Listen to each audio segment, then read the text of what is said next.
to get it, man. Get your tail, it's a different lane. When you playing for the winning team, RP to Mr. Wayne's. Bang, bang, we gon' win the game. Core crank, hit you with your pain. I be spitting real, you be spitting backwash, yeah. So I'ma have to ask you all to back off. Hitters in my DMs try to hit me with the caps lock, cause I'm always beastin' on the camera like the Sasquatch. Waiting till I blow, y'all gon' see me blast off, yeah. And y'all gon' see in front like they ain't at.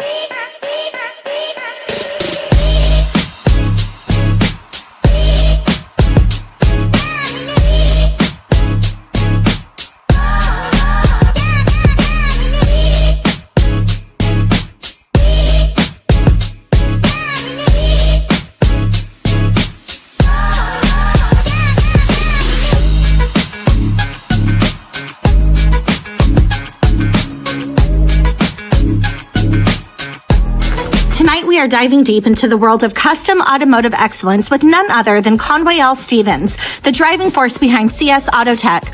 Known for his craftsmanship, attention to detail, and relentless passion for pushing the limits of what's possible, Conway has built a name that stands for quality and innovation.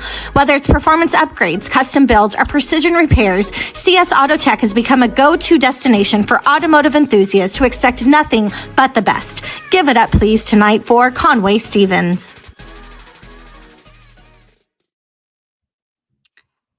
And let's just go ahead and bring you to the stage. Hello, Conway. Hey, Kristi, how's it going? It is going well. How are you tonight? Oh, I'm fantastic. And yourself? You know, I am doing good. It's actually been quite a great Monday, which, you know, Mondays are Mondays, but here we are. And I'm excited. I am so excited. So thank you for being here. That's awesome. Awesome. Glad to be here. Looking forward to this the whole week. Yeah, Conway, we haven't been talking very long, but in the time we have been talking, I have been so absolutely just kind of almost mesmerized, I think would be the word, and intrigued by what you do, what you know, what you've done. Your story seems so interesting, and I am so excited for people to really get to know who Conway is. You are present in all of the chats. People know your name. You just started your YouTube channel and, you know, put out your first video. How was that? It's kind of really weird. It was one of those things that you stress about it all the way up until the point that you finally get it out there. And then once you finally get the results and you have people give you their feedback, and you feel a little bit better and more relaxed about it. So I'm late to the party, definitely, to content creation. It's new to me. Instead of being in the driver's seat doing it, I've been in the passenger seat watching it. But I kind of felt like it was a step I wanted to take, primarily because I just wanted to, connect with other people out there. I wanted to be involved. I wanted to share my experiences and some of the things I do. That's amazing. And I have to tell you, watching your video, you are, I believe, a bit of a natural. And I'm not just saying that. I was blown away at the fact that that was your first video. Because if I think about my first video, yeah, nowhere near that caliber. I think you have a knack for, presenting education to people. And I think it's probably because you are one educated guy. And I don't know, you can speak to people and you have the knowledge. And I just have some big hopes for your channel because I think it's going to be big. It should be interesting. I'm trying to put ideas together. One of the things I like is definitely, people comment. I'd love anybody that would like to subscribe, comment, tell me some things that maybe you'd like to see or hear or learn. Anything that I can, I'll try and share that with you. I know, like, my regular day-to-day, work stuff that I do it's really hard to film that because we're so busy. It's the time that it takes to set up cameras and lights and whatever else. We're trying to go full bore at the shop. But, outside of that, I'll try and do everything I can to hopefully share. And maybe provide some entertainment at the same time.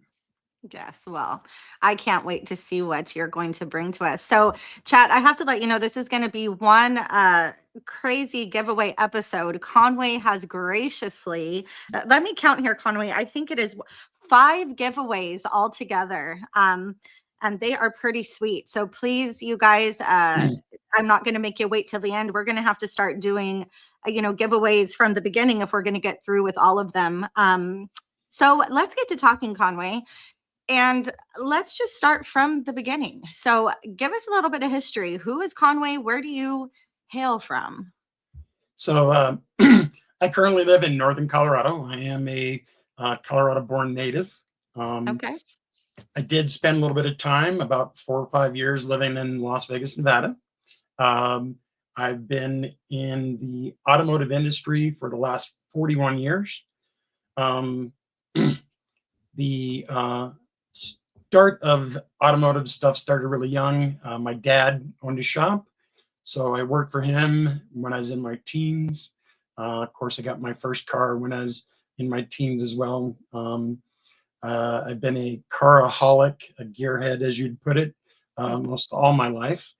When I worked for my dad, I did everything from change tires to pumping gas to working on cars. And one of the things that we also did back then was we actually washed cars. That was one of the services that was provided when you worked on a car. So back then we didn't call it detailing. It was actually just washing cars.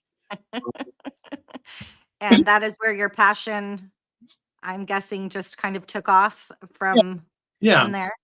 You know, I'm a student of everything I can be in life. So I like to learn about anything and everything that makes my mind grow. In cars, there's a pretty large amount of things. So I spent, a lot of years learning how to turn a wrench and do all the things about being an automotive, technician.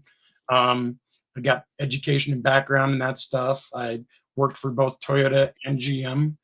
Of course, like I mentioned, I worked for my dad's shop up until the point that he retired and closed.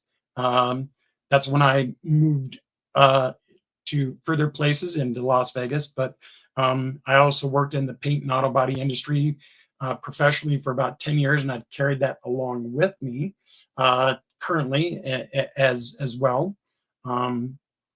And then part of that cleaning cars and washing cars turned into detailing throughout the 80s and 90s and then onwards, which I still do to this day. That's awesome. Keith has a question, which I'm kind of interested in too. What was your first car?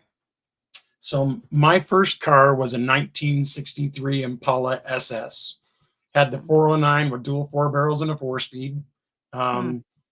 It was a vehicle that was pearl white, had the baby moon hubcaps on it, red crushed velvet interior and leather. Beautiful car. My dad helped me. We did the cam, we did all the good stuff in it, but that was my first car. Nice. Ooh, an Impala. What do you drive now? Currently, I drive a 2019 Chevy Silverado. It's the LTZ premium package, so it's got like every bell and whistle on it you could ever think of. It's about as fully loaded, and then it's got the bigger 6.2 engine on it, and that wasn't enough for me, so I slapped a Pro Charger on it, and it makes about 700 horsepower at the rear tires. Oh, there you go. I bet it sounds good coming down the street too. I am so like the chemical shelf in the background, my truck, and most everything I do, I live I push the limits. I live in excess. I love it. So one thing we need to talk about, or I need to talk about before we really get into the, technician and detailing stuff, is tell us about the rockets, because I don't know if you guys know this, but if you caught a picture that was in the beginning of that reel, there was Conway standing next to a rocket in which he built. So tell us a little bit about that, because I think that is pretty darn awesome.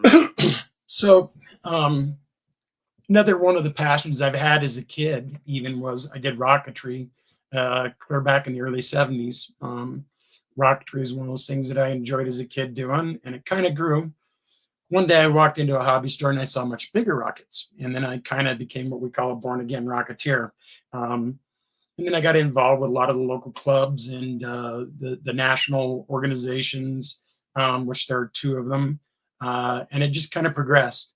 And I got into making my own propellants, learning more about chemistry, getting my explosives user's license and manufacturer's license, so I could do all that. Working with, like the FAA, so we could fly. The particular rocket in the picture, which is the orange one, flew on a motor, and I understand I build these rockets all from scratch myself.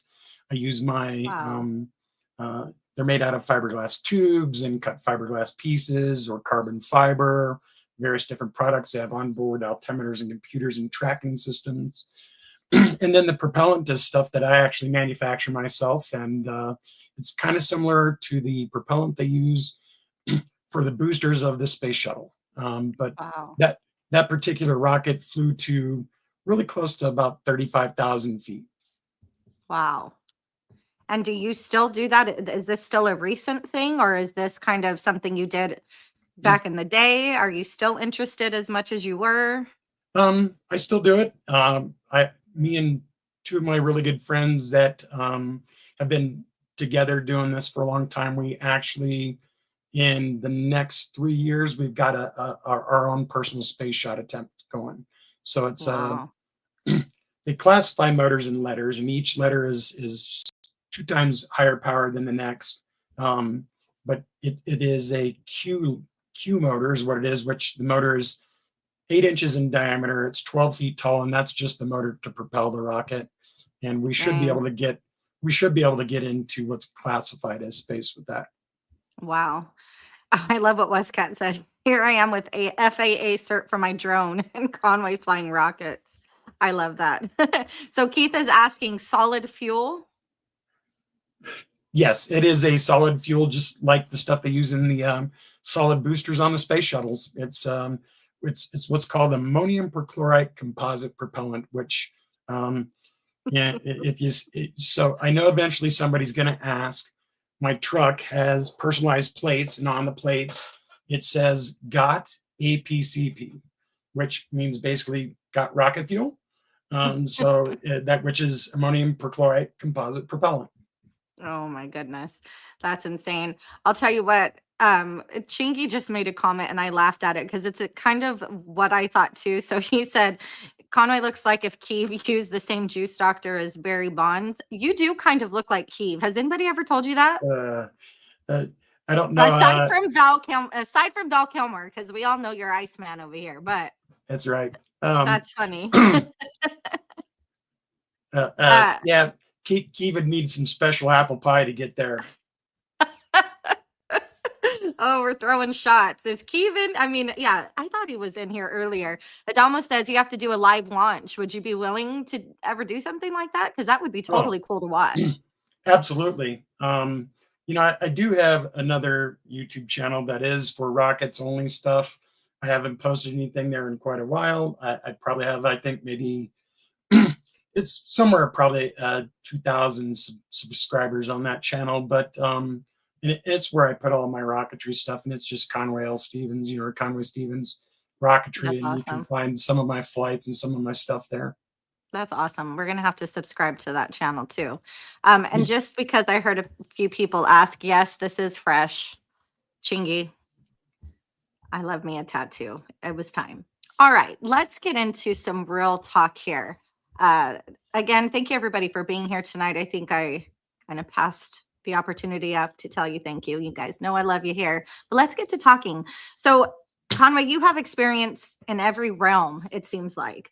But let's talk the automotive industry. So not only are you a detailer, but you have mechanical experience. You're like literally a master technician. Your title is Correct. senior automotive I'm technician. the senior automotive master technician. Yep. Okay. And you work at a shop, but you also have, and it's Nelson Auto, but then you also have CS Auto Tech and Detailing. Right. So how does that work?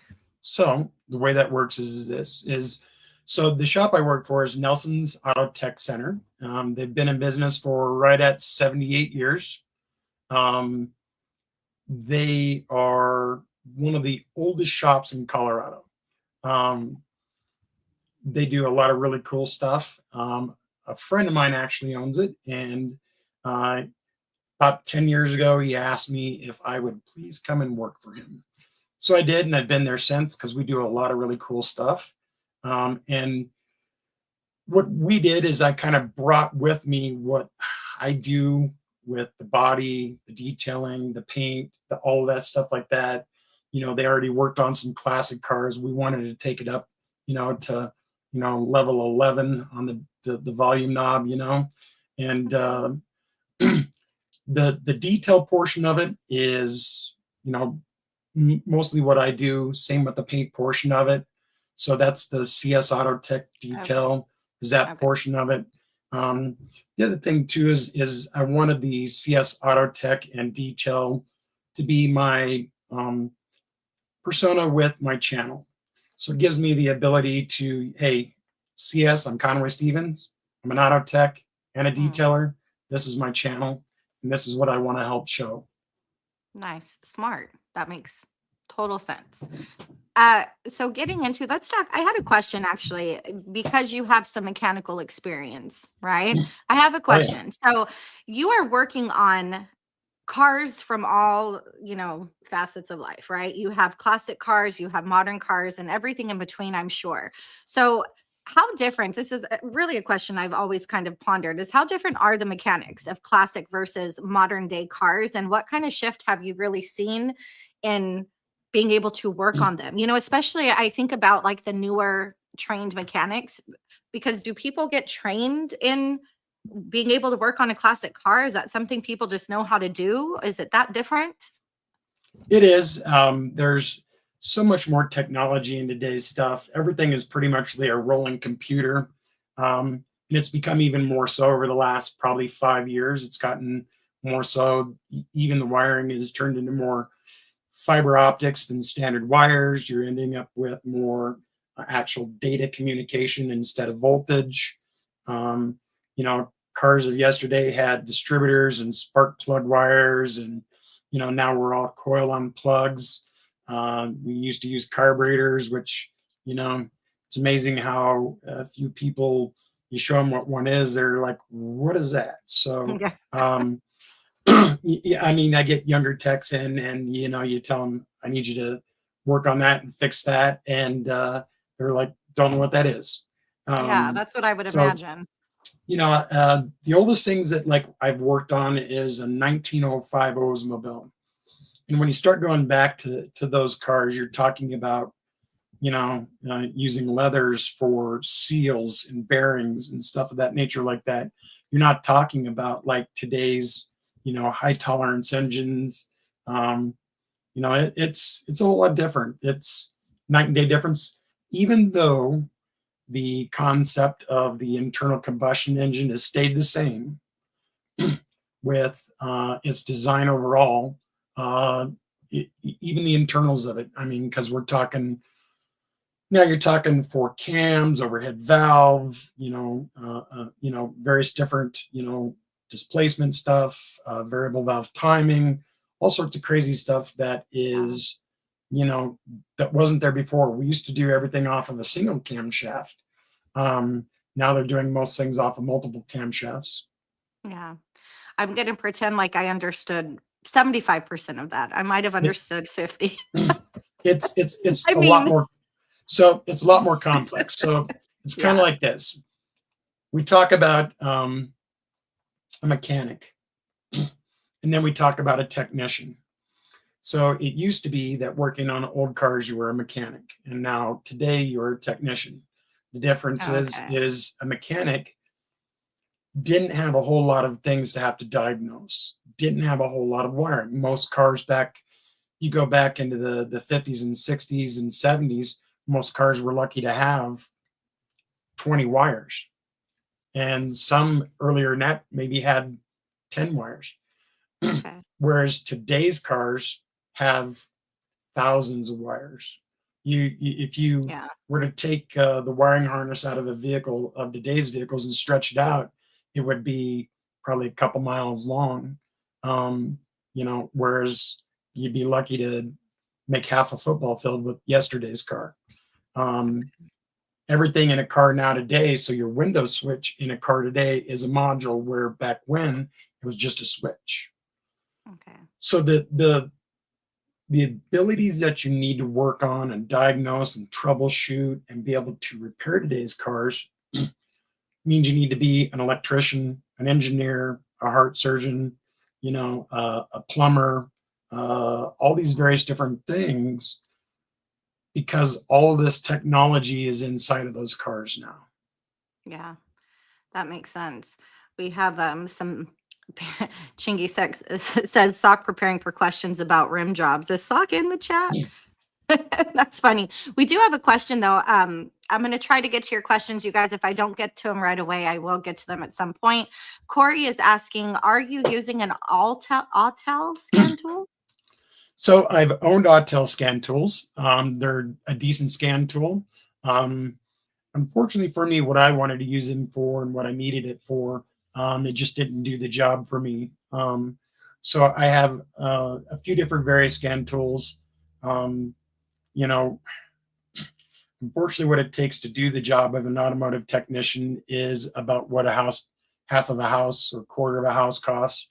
$100 grand. Yeah. $100 grand in tools is easy. But like I've got universal scan tools as far as it goes. I've got Snap-on. I've got like one of their high-end scan tools with the lab scope in it, which those go for about 15 grand.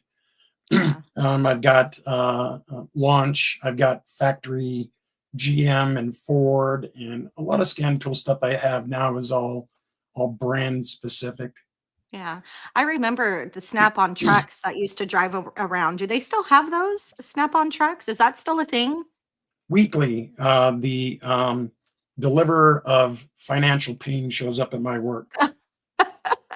I used to see them, especially, in Fresno, which is obviously a bigger area than where I live, but I don't see them at all anymore.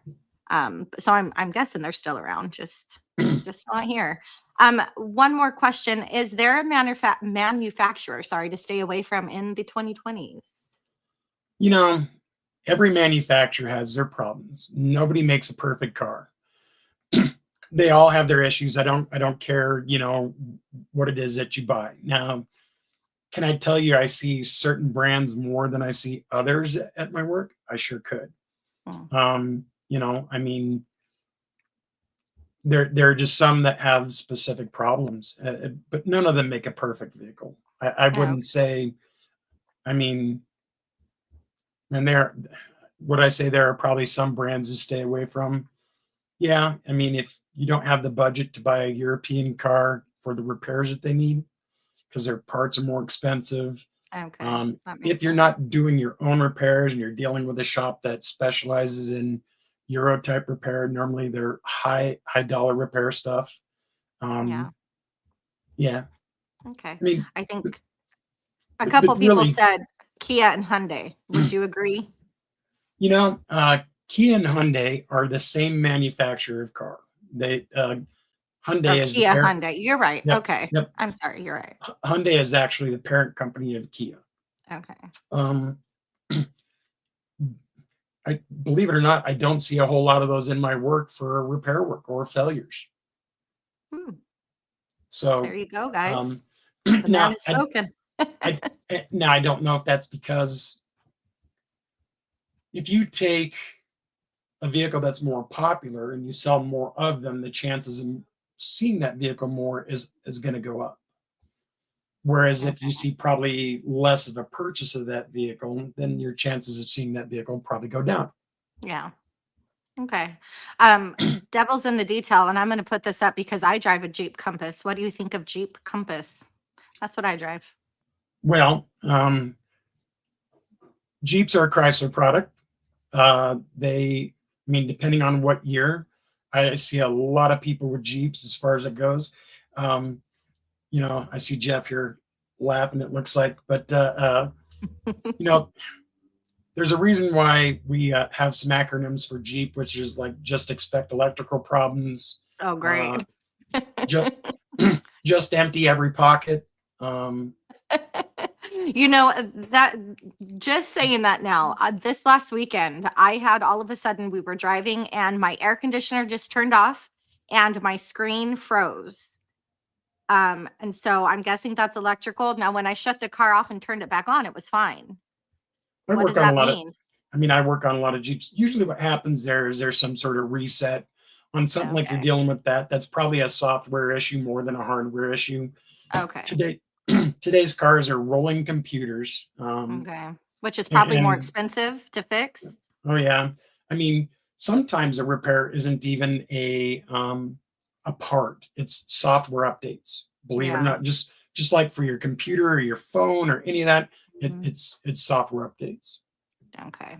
Well, I'm hoping that doesn't happen again. I don't want to have to deal with any software updates. I have to deal with that at school. It seems to happen to our school computers every other week. It's so annoying. Um, let's continue talking here. So we have some mechanical experience. Let's dive into the detailing. And in particular, single stage versus modern, because you see a lot of that in what you do. What are your thoughts?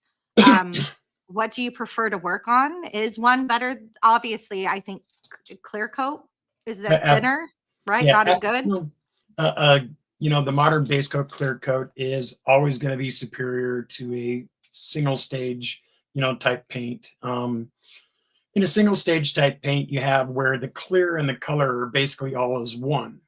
Whereas on a base coat clear coat, you have your primer coat, of course, which is laid down, which that would be the case for either a single stage or a base coat clear coat. And then the color coat is laid over the top of that, and then the protective clear coat over the top of that. So you have additional layers, whereas if you scratch, let's say, a single stage, you're not only scratching the base coat or the clear coat, but you're scratching the color coat as well at the same time. Usually harder to correct in that aspect, easier to damage, easier to oxidize. The failure of it, I mean, there's a reason why cars of yesteryear were painted with single stage, and now we've switched to base coat, clear coat. Okay. And do you prefer working on one over the other? I'll always prefer working on a base coat, clear coat system. Okay. You can always get a better finish, better protection. And if you're dealing with like a non-factory, like aftermarket spray paint job, like some of the jobs that we do or we deal with, you can usually get better performance. You can get a better shine. You can, I mean, there's just more to it that you can get from it. Yeah. What do you say we do a giveaway, Conway? That You sounds ready? fantastic. Yep. All right. And I might as well let the chat know, and I probably should have done this in the beginning just to build that suspense, but I'm going to let you guys know really quick what the giveaways are. So the first giveaway we're going to do is for a rinseless package that's going to contain Loki, 16-ounce Loki, Nemesis, and Lightning, correct? Correct. Okay. Then there is another one for ADS glass coating V2, Nexton 365 Pro ceramic. There's going to be a Pans 3-year ceramic, a Detail Co Classy Glassy, and then there is the mother package, which will be Detail Co thick. A package of 10 leveling towels and a panel wipe, 16-ounce panel wipe. In order to do that, though, you will have to subscribe to Conway's channel and leave a comment. And then I believe he will do a spin the wheel type on another video. Is that correct? Or on your next video? Yeah. So if you basically subscribe to the channel, go to my episode 1 video with the hydrophobics and just, leave a comment and subscribe. And then your comment, #hydrophobic. Very good. All right. So let's go ahead and do a giveaway for the Rinseless package. Again, 16-ounce Loki, Nemesis, and Lightning.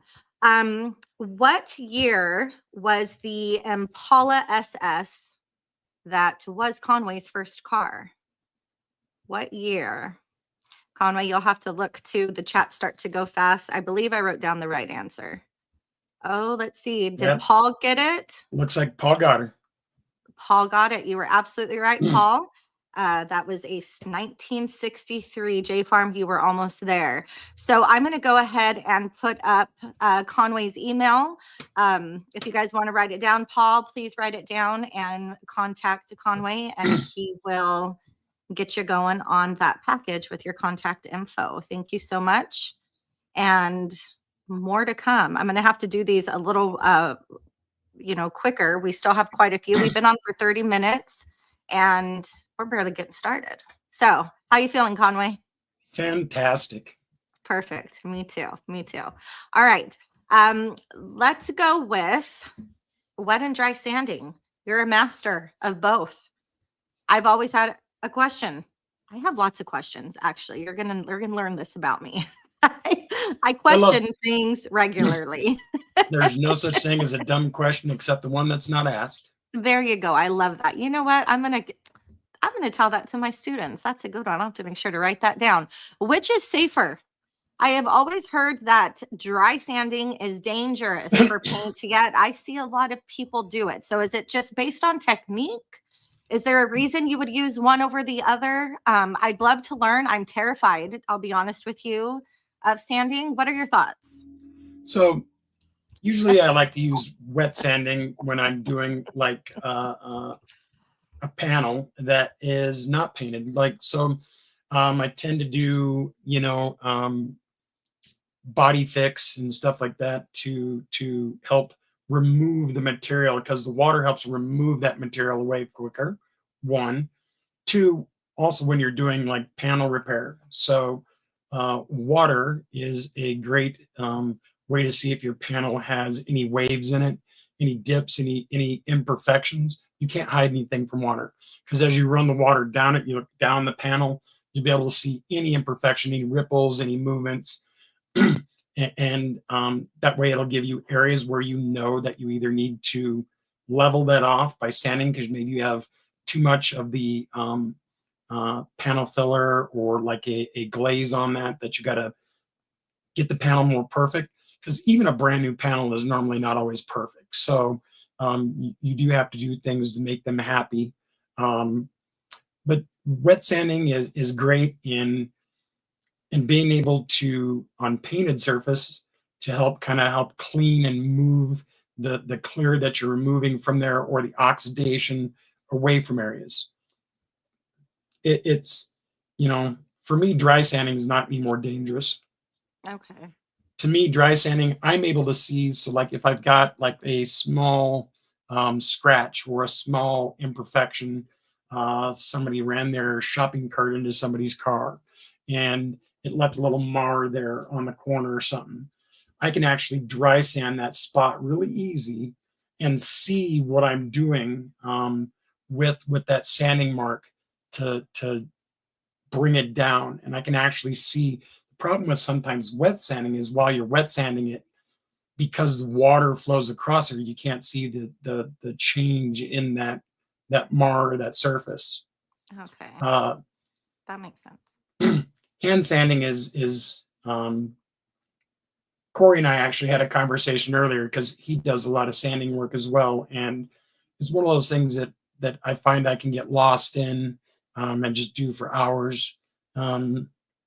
Because you're attacking a problem, you can see the results, and as you see the results and then you polish it out and you watch what was there be gone as an imperfection, it's mind-blowing. It's very satisfying. Yeah.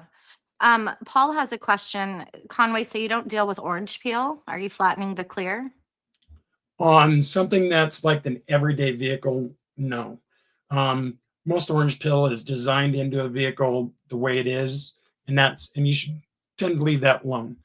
If you're talking about a show car, like let's say we do a show car, or a car, and we do show cars, or you're doing something that, like a bunch of the classics that we do that are repaints, restos, we'll get a car that, needs new panels, new all sorts of stuff, but the customer, when they want it like glass. So in those cases, we sand out the orange peel. But you're talking about the difference of, so like a factory paint job where you might only have 4 mils of thickness or 3.5 mils of thickness overall.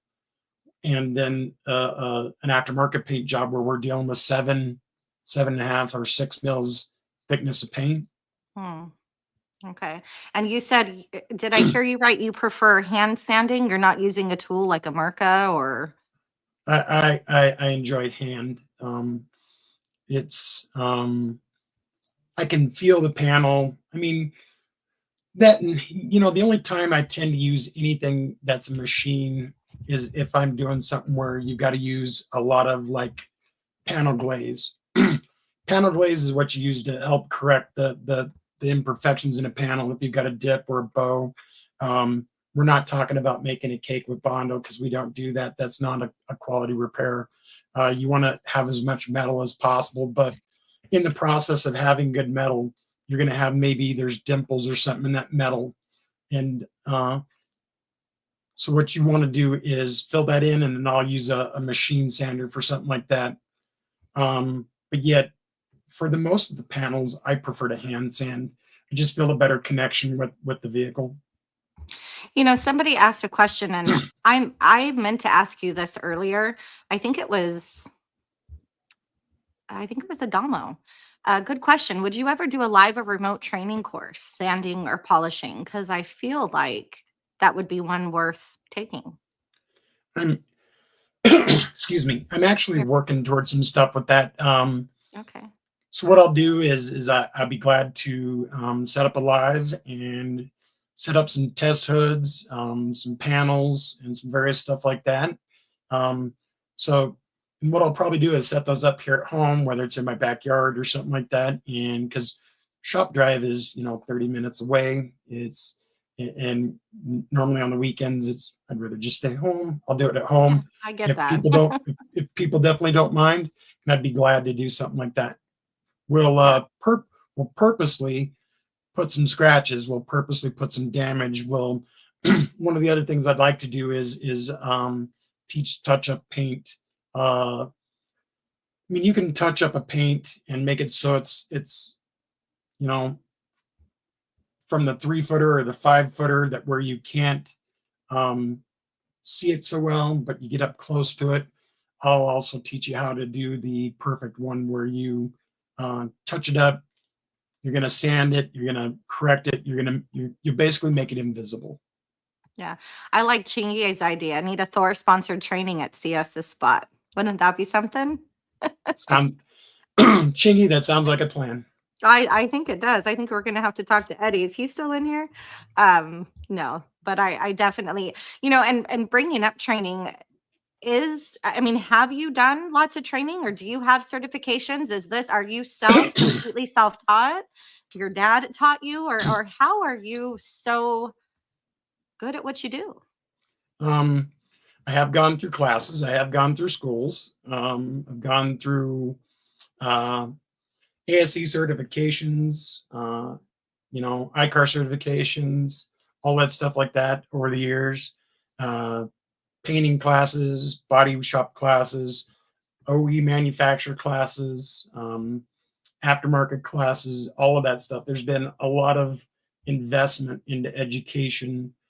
But I will tell you that there's nothing that a class can teach you that putting your hands on it and actually doing it and repetitive motion with doing it teaches you better even. That's awesome. So you work for somebody, and I guess I'll open up with the next question, because you work for someone, but you also own your own business.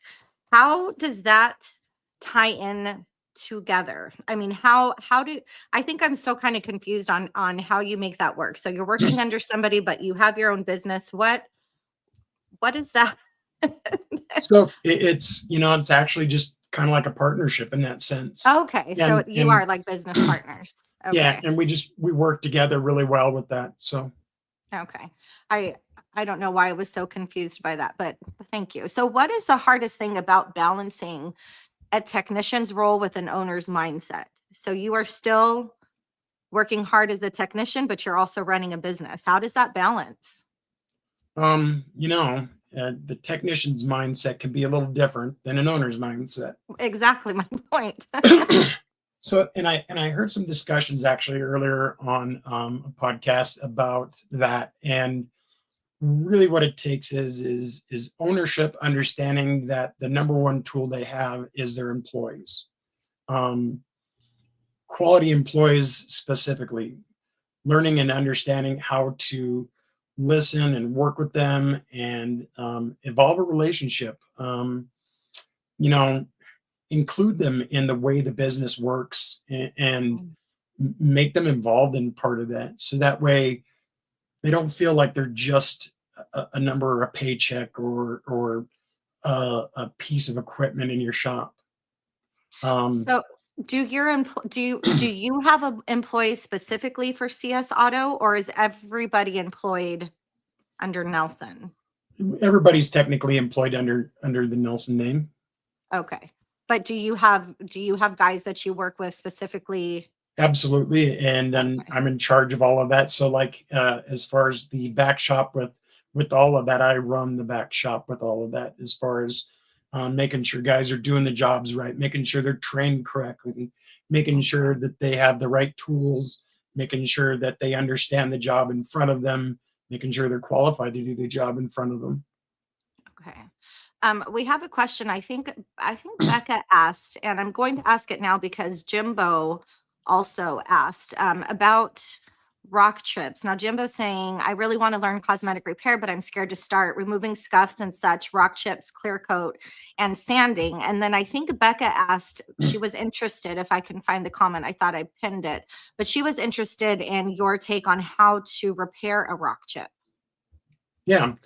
So, as far as a rock chip repair, first you have to prepare the surface. You want to clean it.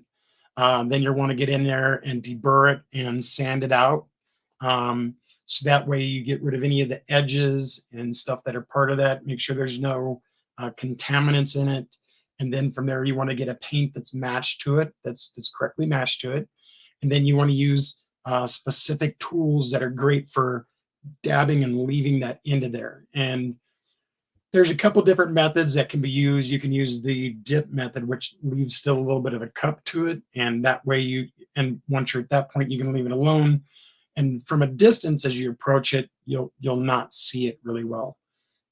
The other way I like to do it is by leaving a raised sort of bump, and then use a really small tool to basically sand that out without damaging the clear around it. And you're bringing that layer down level. And then once you get that on there, you're gonna, kind of get it to where it's finally completely level. And then you can apply a small clear coat over the top of that. That, I don't know about you guys, but that sounds like a YouTube video you need to make. How to repair a rock chip. It's these types of things, I love watching, videos about, paint correction and things of that sort. But I don't know. I feel like YouTube needs more education on those kind of small nuances, that I don't see many videos about. So Conway, maybe I challenge you, do one on rock chips, because I have one that I could fix, but I need a video. So that's definitely my goals. I want to do a video on doing rock chips. I want to do There you some go. stuff on wet sanding and dry sanding. For years and years, I've used like the Kovac, sanding discs and stuff like that, and the 3M Trizact stuff. I've switched over to actually using the actual SIC discs, which these are fantastic for doing dry sanding or wet sanding. They come in the 3-inch or the 5-inch, which I've got. You can get them also in a 6-inch, but those are fantastic.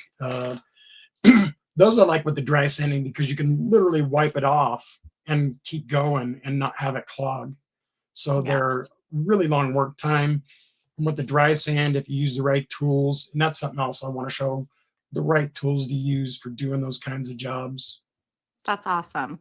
Okay, guys, I think we will stop for another giveaway, and I think we will do Detail Co Classy Glassy. But before we get there, it is time for the product of the week. This week's product of the week is Detail Co's Classy Glassy. This is a premium glass coating that is designed to give your windshield a hydrophobic barrier of protection.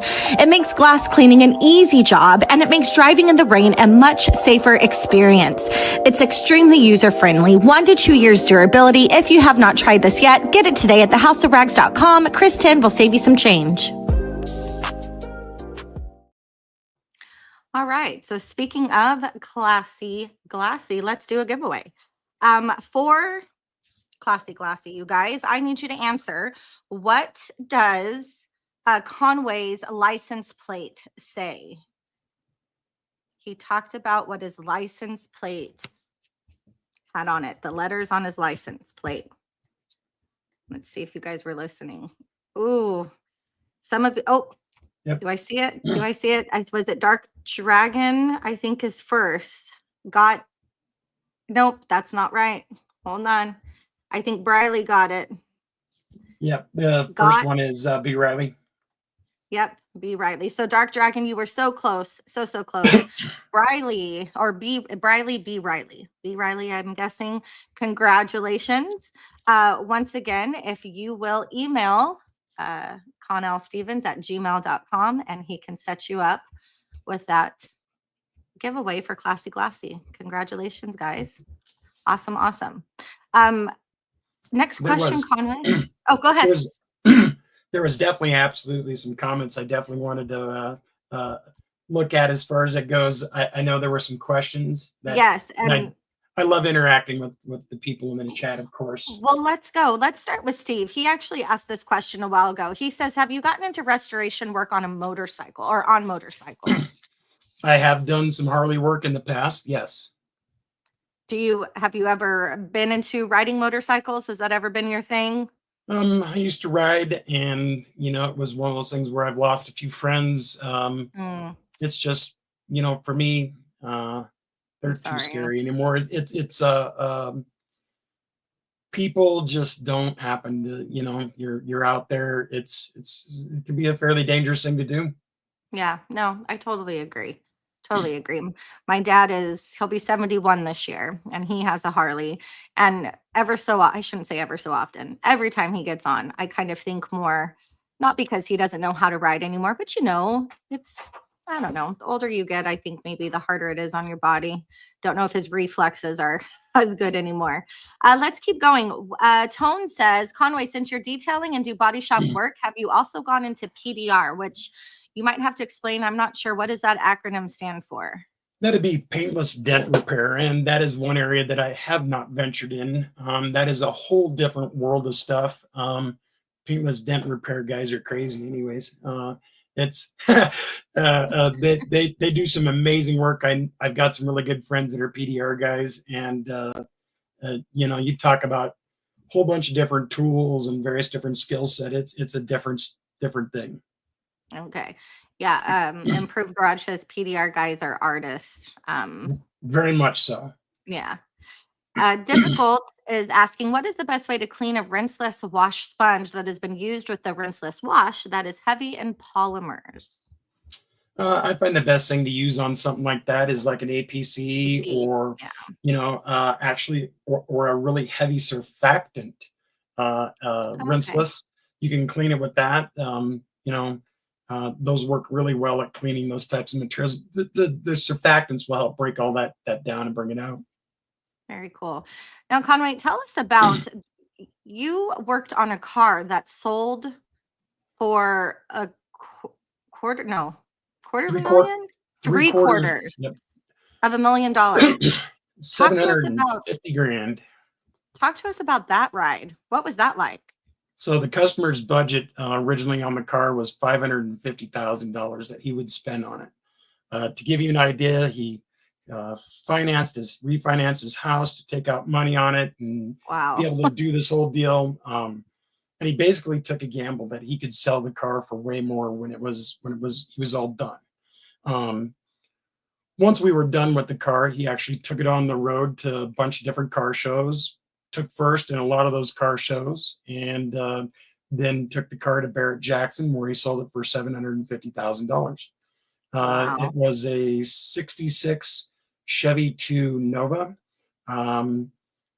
supercharged LS V8. It's a resto mod, custom engine cover system. The sheet metal, the paint and metal work on it is about a $90,000 job, with all of the sheet metal, the shavings, like shaved the door handles. There's no door handles on it that you can see. It all opens from remote control as far as it goes. It's everything as far as hood lat, all of that stuff is all hidden and shaved.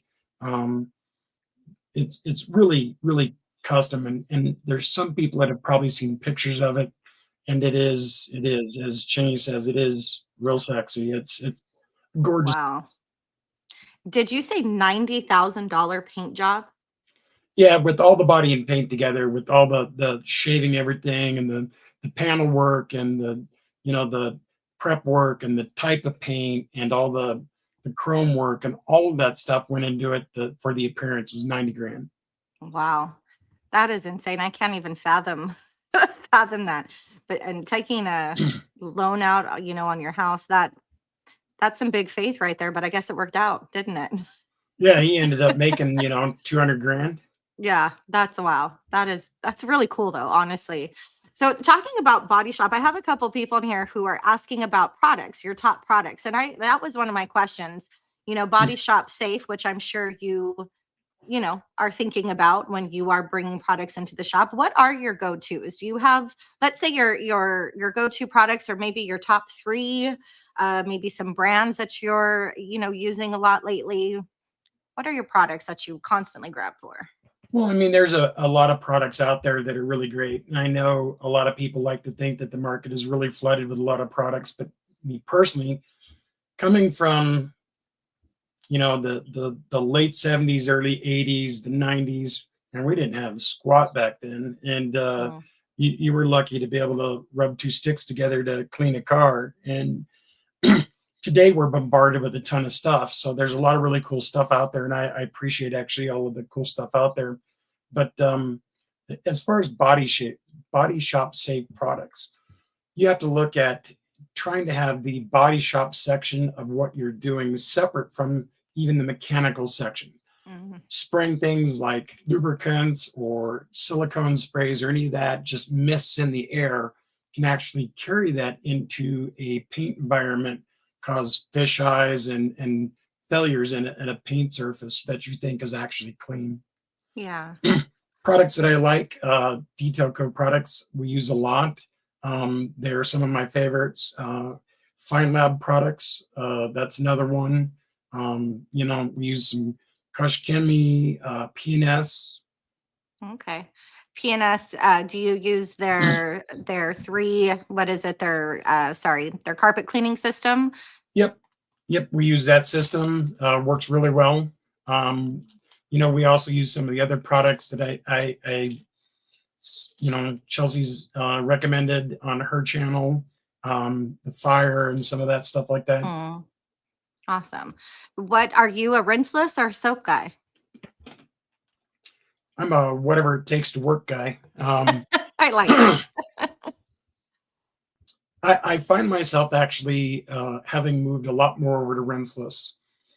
Okay. There's a lot less setup, a lot less, and you can, one of the videos actually I just shot this weekend that I'm working on editing is a 2-part rinseless with Loki and Nemesis, no pressure washer, no running water, just some distilled water and sprayers and a bucket and a cart and a vehicle that was covered in mud, mag chloride, road film, filth, grease, oil, you name it. Nice. And I've heard that a lot lately, that people want to see that on a dirty car. So you might have something there. It's when you see what Loki does to it as the pre-spray and then you rinse it down. Yeah. I think when Eddie came out with Loki, it created a bit of confusion for a lot of people. They were like, what, and And if you understand how to use it, it's a really, Oh, it's great. and it's a cheat code. It's a cleaner powerhouse. Yeah. And it smells good. That it does. It matters to me. Are you a smell guy? Do you care about the way a product smells? Oh, absolutely. Having smelled horrible chemicals most all my life younger, having some nice aromas is a bonus. I Yeah. mean, some of the solvents, and I mean, look, I know that there's plenty of warnings out there. Don't smell your chemicals. Don't smell your chemicals. Yeah. Is glove Bruce up. in here? Yeah, Bruce. Yeah, Captain Small Hands. You know, and he's definitely right. But at the same time, the evolution of what's in chemicals compared to what I've dealt with for years Mm, is leaps and bounds better. So yeah. doesn't mean they're completely safe, no, but it's definitely better. I did see earlier that Franco asked a specific question that he absolutely wanted to see. I made a stick shift, and Oh, look at he, that. he thought it was important that I show it off. Wow. We Oh, got and look the at that topper there. Is that like a skeleton? oh yeah, Look at you. got the shift handle. You know, You guys are so inventive. I love it.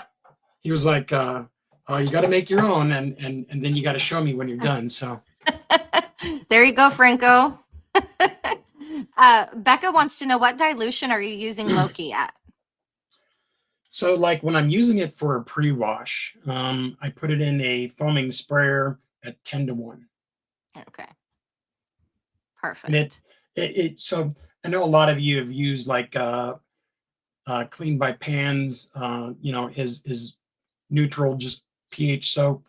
And you see how it's like a two-part, it goes on and it like has that part that pulls down, but then there's that film underneath that just keeps eating. When you use Loki 10-1 in like a pump up, foamer or an electric foamer, it does the same kind of action. It's got that part that eats and runs down, and that other Yeah. part that just sticks. It's really nice. Nice. Chris is asking, as a paint and body guy, are you seeing more or less marring with Rinseless? Because I still think this is such a controversy. So many people are still not sold on the whole idea of Rinseless for this, reason. What is your take? If you're touching the paint, I don't You're care marring what it. you're using, you're marring it.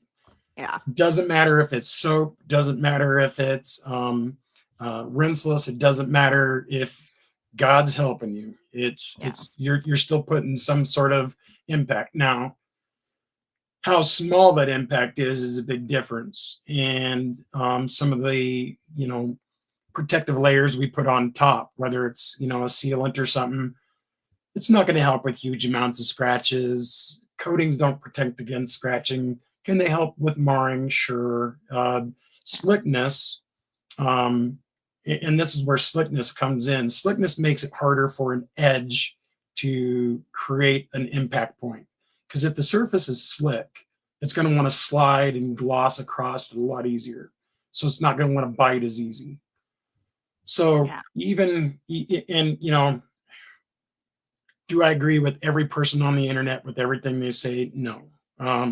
There's even things that Ivan and I don't agree with each other, and we can have our individual opinions on that. Yeah.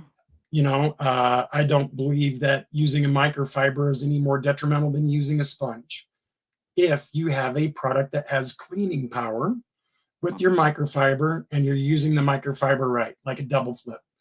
So you use the one surface, you flip it over, you use another surface, turn it inside out, another surface, and another surface. Now you're done with that one. You can either discard it and pick up another one, or you can get it in there. And if you clean it, you can run your fingers through it and feel whether there's something in it. Yeah. I mean, and if it's spotless looking, I've used it on some really soft paint. I have yet to see heavy marring or anything on, GM black. How much softer do you get? So yeah, exactly. Oh yeah. And I love double flips. If you haven't tried the double flips, you should. I mean, and I'm not knocking a sponge either. I use a sponge too. The sponges have their Yeah. place, and they're not going to scratch either. Yeah.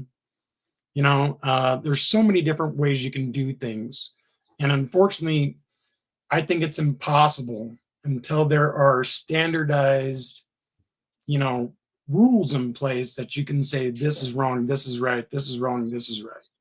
Yeah, I totally agree. Now, Go for it. now as a technician, here's one of the parts I like, and this is one of the things. So I like having discussions with Paul from Celtic, Yes. J Farm Jordan. So those guys, Jordan works, I believe, on trains as a mechanic, a technician. Paul has automotive technician's background and experience. We approach things differently, and I know that we look at stuff from a detailer aspect and a mechanical aspect. Then if you add in a paint guy aspect, so I have a unique experience across the board to be able to look at things and say that may not be a good idea because, and this might not be a good idea because. So let's take, for instance, one of the things I've seen out is pressure washing door jambs. Mm. Everybody, and I'm not talking about the water getting into the car. What I'm talking about is if you look in the corner of your door jamb, you have a harness and you have a spot that goes into the side panel of the vehicle and then into the door. I can't tell you how many times I've had to replace like forward body control modules that sit right on the other side of that harness inside the vehicle that get wet and then they cause corrosion in them. Mm. And we're not talking like rainwater wet. We're talking from repetitive people spraying in there with stuff. Okay. So you got to be careful of those things. So when I see things, I look at it from a mechanical aspect. And same thing with engine bays. Right. Well, and in engines, I think people go a little too overcritical with what's in there. An engine actually is designed to have water in it and wet. So what do you think happens if your radiator blows out, your water pump gives out? It's going to blow coolant everywhere. All those components under there are designed to work with fluids happening to get onto them. Most of the connectors have weather pack seals on them. Most of everything is designed to get wet. You don't want to take an alternator and stand there for 5 minutes and flood it with a pressure washer. That's not a good idea. But if you happen to spray it with a pressure washer, it's not going to hurt it. Yeah, that's good to know because I know so many people, again, are, that's always such an argument. And I've never found it to be a big deal. However, I have used a pressure washer in my door jambs. Don't kill me. I will think twice about it next time. Just all I'm saying is be careful. I think there's much better ways to clean with the right tools that you don't have to do that. And I know some door jambs get really nasty, greasy, grimy, and they can be more difficult as far as it goes. I probably pressure wash between 20 and 30 engines a week. We've never had any issues or failures with components. You don't point the pressure washer directly at the fuse box and hose it down for 20 minutes. One of the other wives' tells that's out there is they tell you never spray off an engine that's warm or hot. Yeah. That'll crack the block. That's true, but not true. Okay. I've always heard that. So for that to occur, you would need an engine block that would be scalding hot. In other words, overheating. Not normal operating temperature. So let's say you run the engine and its normal operating temperature is 210 degrees. And let's say it's a summer day and you're going to spray your engine off. You're not going to crack your block doing that. Now, let's say you have an engine that's overheated and it's running at 280 degrees. Your coolant level is low and it's got steam running through the engine passages instead of coolant. Now you spray that off with really cold water, you can crack a block. because the Hmm. temperature difference and the impact is so much greater. Okay. Oh, that makes sense. And again, that is something. It's crazy, all of the like myths and things that travel around this industry, and how, you know what I mean, how crazy some people are when they are, putting these things in your mind Sure. without, I guess, really being educated, you You know, know? if you're not using a hot pressure washer, so something that makes hot water with a pressure washer, you're not going to be really good, and you've got a greasy engine you're dealing with. You can spray all the degreaser on there you want. What's going to happen is it's going to eat at the surface of the grease, and it's not going to remove it to the metal. And what Mm, we want to do is remove it to that painted metal surface of the engine block or the valve cover or wherever it's at.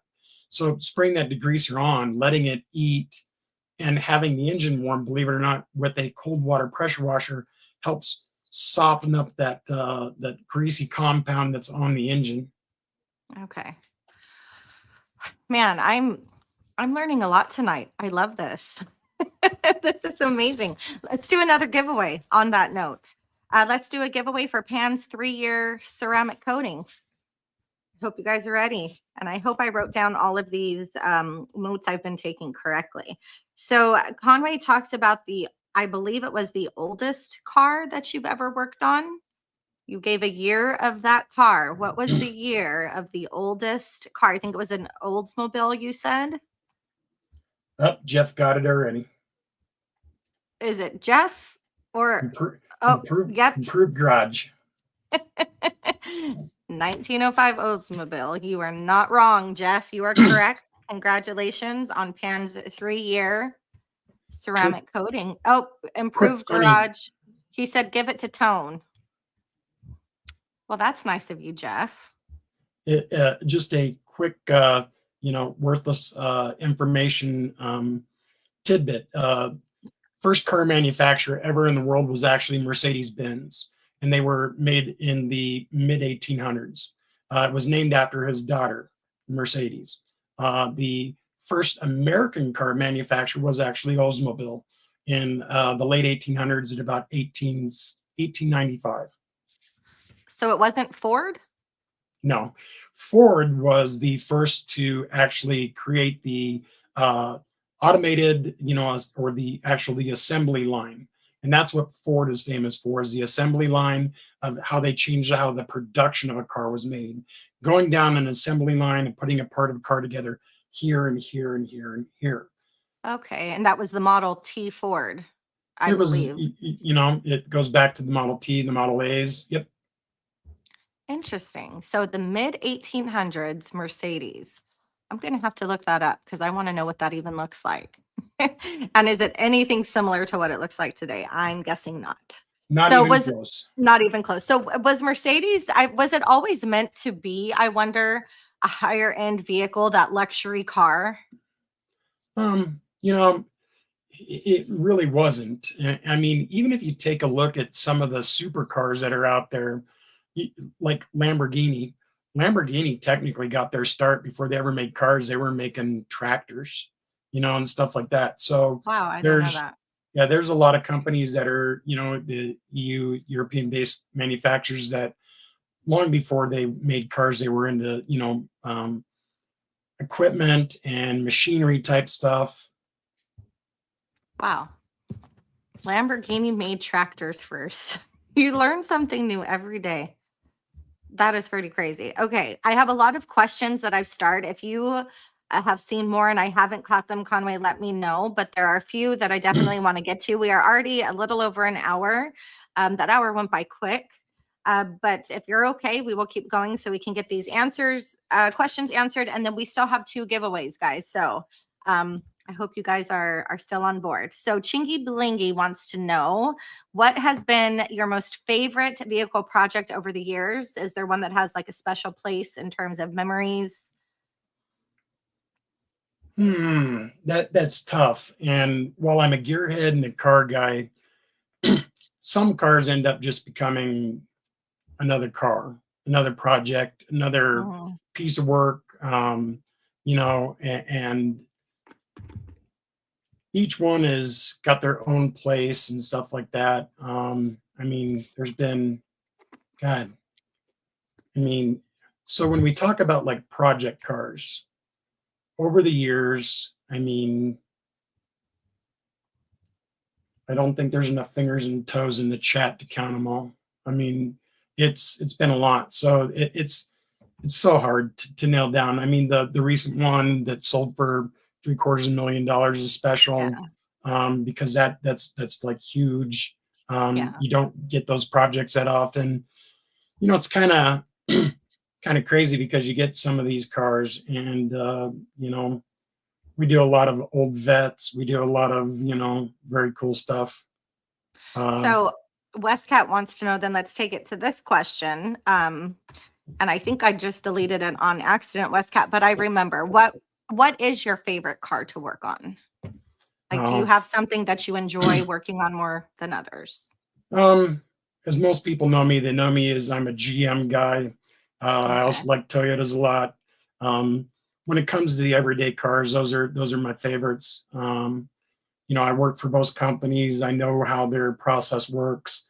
They're the ones that I probably see the least in shops. But really overall, you know, everything out there is they all have their issues. They all have their stuff. No one vehicle's perfect, but yeah, I'd probably say I'm a GM guy, pretty big.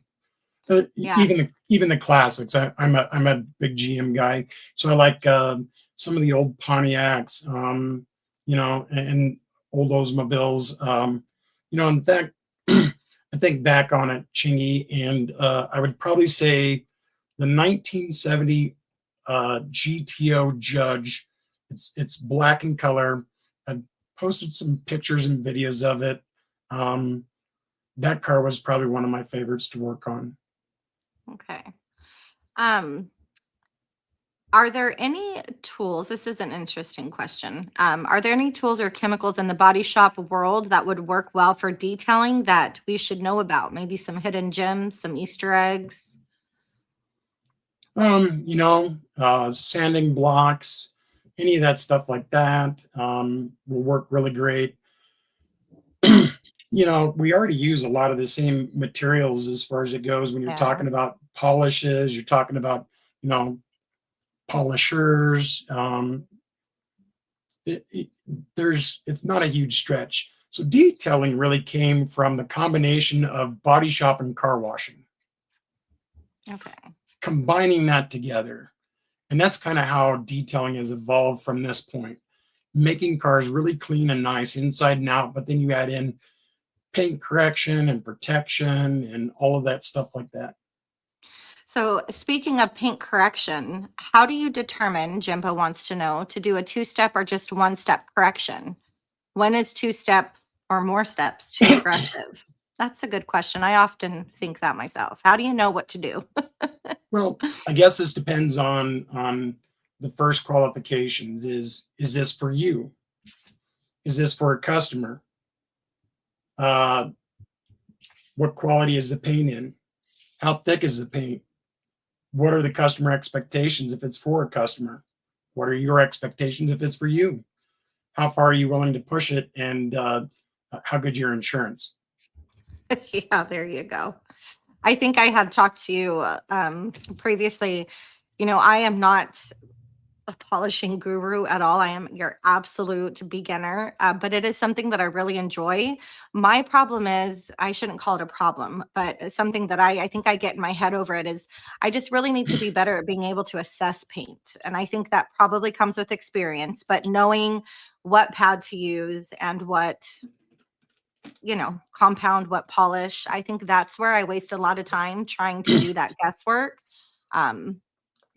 Here's where the whole, it is confusing because there's this great big array of different products. You got one steps, you got you know, heavy cut, medium cut, fine cut, you got all-in-ones, you've got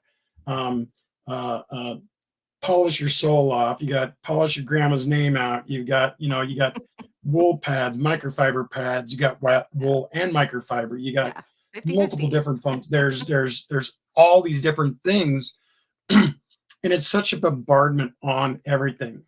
So what I recommend is I recommend find a product in a system that works for you. Simplify it. Don't try to make it overcomplicated. You know, whether it's going to be Endgame and a blueberry pad and a wool pad. And then, and now this is where I'll give systems like DIY, Detail Code. Their system is really simple. Endgame polish is a very pad dependent polish. You need more cut, you can add more polish and cut longer. You want more cut yet? Go to a wool. You need a good, you know, one step, you're talking the blueberry. Do you need to clean it up and just polish it?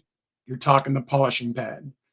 That really simplifies it. Now, you look into systems like maybe Visor or Picar or any of those, which both of those companies, I find their products very, very similar. Both are very good, very good. You got like the number 2 from Picar and the MC from Visor, that if you combine that with like, you know, their medium pad, now you're talking about a really good one step. If you need to go heavier cut, you can go to their like Visor's HC. Man, if you use number 1 on Picar, be careful. Another product I really like would be Fine Labs A50. That stuff cuts and finishes really well. I mean, but you have to really approach each situation and look, are you dealing with a heavy correction? Do you have a lot of depth of the paint gauge? And that's another video I plan on doing, is how to properly use a paint gauge, because I don't think a lot of people know how to use it. It doesn't tell you how thick your clear is. It gives you an idea of the overall thickness, and then you can really take the time to assume how thick clear truly is. And then once you understand how thin it is, you can go, I really need to be careful, because that's scary thin when you think about it. Okay, so did you just say a paint gauge doesn't tell you how thick your paint is? It'll tell you how thick all the paint together is. So it'll tell you your primer, your base color, and your clear coat, but it won't tell you how thick that clear coat is. Oh, okay. So when you're taking a measurement, it's telling you the total thickness to the metal of the panel. Ah, I see what you're saying. Okay. I So never knew that. Right. So let's say you measure the paint, and your paint gauge tells you you have 4 mils of thickness. You can be assured that only about 1.5 mils to 2 mils is probably clear coat. That's very good to know. Wow. Okay. Chingy wants to know, what paint gauge are you using? I use the Bluetooth one that God, my brain is always on blank here when it comes to that. It's got a great app. I have the Next PTG as well. That's it. Yeah, the Next PTG. I have that one too. Yep. Okay. Yeah, that is probably my favorite one. It's the most accurate. It is probably, so if you take Jeff's Next PTG, your PTG, mine, and we were to measure the same car, we're going to probably get all the same numbers. They're pretty well calibrated across their line. I've seen them really well about that. Yeah. Whereas if you buy like a cheapy one off of Amazon, you don't know really what you're going to end up with. So paint gauge is something you want to spend a decent, money in. In other words, you can end up with, mismeasuring. Yeah. They also come with, most paint gauges will also come with the calibration plates. So Yeah. And then it tells you if a panel has been repainted. It will give you an idea. So this is one of the things that I want to help teach people, that you can look at and go, this panel's been, more like, so you're going along and you're measuring a panel, and you want to measure multiple panels throughout the vehicle. So let's say you go to the fender and you get 4 mils. You go to the hood, you get 4 mils. You go to the door, you get 4 mils. But you get back to the trunk lid, and now all of a sudden you've got 6 mils. Yeah. You probably have a repaint situation. Yeah. The nice thing also about the Next PTG is if there's body filler in there, it'll actually tell you that it believes it's found body filler, because the density that it's measuring through it knows that. Okay. That's interesting. I don't think I've paid attention. I haven't seen that yet. Okay. David wants to know, what would you use pattern product to remove scratches on rear tail lights? Scratches on rear tail lights, sorry. So on a rear tail light, so it's going to be the same type of correction process like you would do for a headlight. So because a lot of the headlights today are all acrylics, they're not glass. So you're going to use, I would use any one of the headlight restoration products out there, which work really great. Not only that, a lot of those come with like a clear that you can apply to it that actually help protect from UV. Because once you actually start correcting that plastic, you're removing any of the protection that it was made with on the surface of the plastic. Okay. I hope I'm getting to all your questions, guys. If I don't get to them, type them again in the chat. David also wants to know, do you use air pressurized air? I can't talk all of a sudden. A detail keg. I do. I've got some that I've made as far as that goes. I'm actually working on making one that foams consistently, so people can use one that foams. Nice. Yeah, I do wish mine foamed. And I think there are attachments that you can add or something. Maybe you can help me with that. Or would I have to have a whole new one? Well, there are some tricks and things that you can try to do to make stuff foam, but the problem is you get inconsistent. So let's say you put this product in it this time, it may foam, but the next product you put in it may not foam. And what I want is something that's consistent in foaming and doesn't also rob the keg of all of its air pressure that you're pressurizing it with. Okay, that makes sense. Ghost just came up with something that I find interesting. He said you had a conversation about a new vehicle that he's working on, brand new, but his thickness gauge, paint thickness gauge, says half of the car is second layer of paint. What is that all about? So sometimes, and this is one of the things about, like, if you're talking like a brand new vehicle, here's what I've seen happen. Things happen on the assembly line where something might get damaged, or maybe something happening in the build process where they had to do a respray on that vehicle, or in shipping, the vehicle got damaged. So they could actually do some resprays. Believe it or not, they're not legally obligated to tell you that. You get it. Which is a bummer. And you can take measurements and you can find that your measurements are like really weird. I suspect that's what's probably happened in a case like that. Okay. Let's see, almost an hour and 30. We still have 2 giveaways. Let's do another one. Sounds great. All right, so let's do, this is for the ADS glass coating V2. Thank you guys for staying on tonight. Here we go. Let's see, Conway talked about, I hope I'm saying this correctly. Correct me if I'm wrong, Conway. But you talked about one of the, or the highest launch with one of your rockets. How many feet was his highest launch? Oh my goodness. Jeff, you can't win again. Jeff is all over it. Let's see.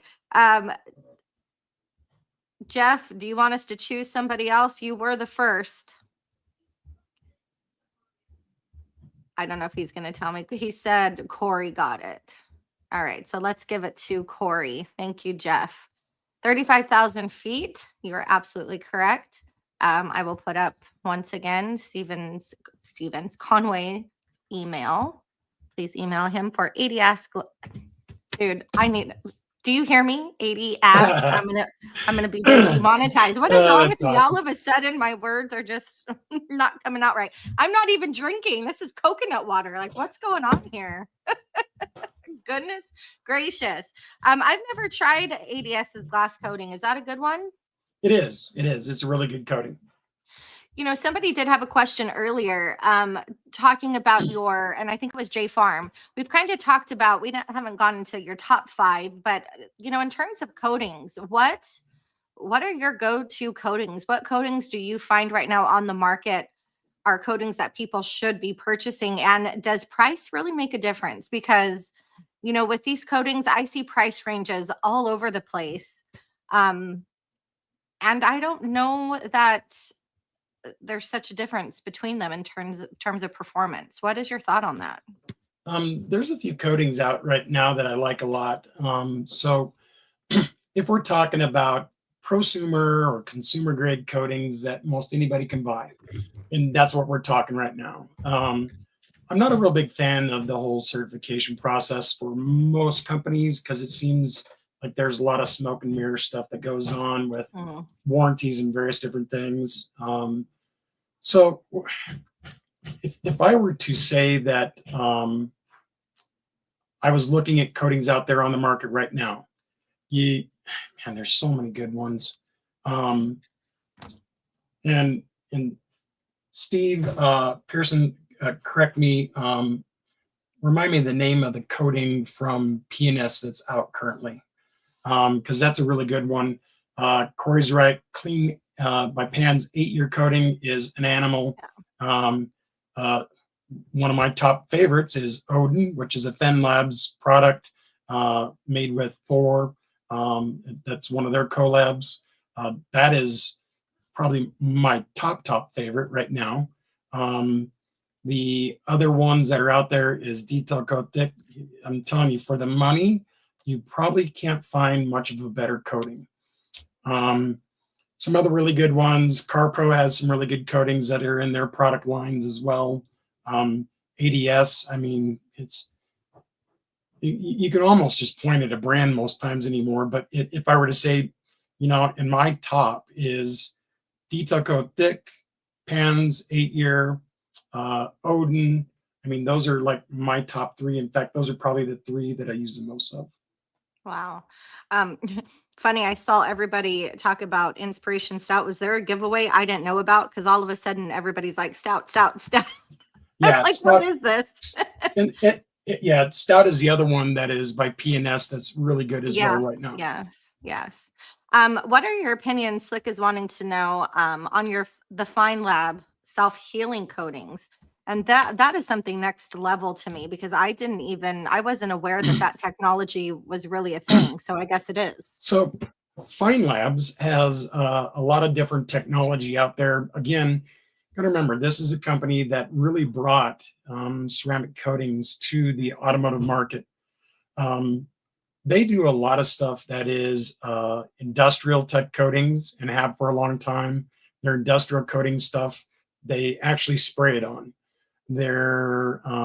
Some of their coatings are laid on as thick as, I think, 130, 140, 150 micron. You know, you're talking, you know, like 2 to 3 mil thick in some cases. So it's like another clear coat on top. Their self-healing coatings has the ability to use basically heat so I've seen where they'll brush the surface, create scratches, and they'll heat it up a little bit, and just the heat of the day actually causes it to relayer and level itself out. Wow. How much does a coating like that cost? They're pretty expensive. I mean, it's a high end. They're actually branching their industrial coatings actually now out into be used on wheels for wheel coatings. So these are sprayed on. So you're adding like another clear coat layer of protection. It will truthfully actually at those micron levels block UV, could self-heal. You could have, they're doing undercoating with them to where people are dry ice blasting the entire bottom sides of vehicles.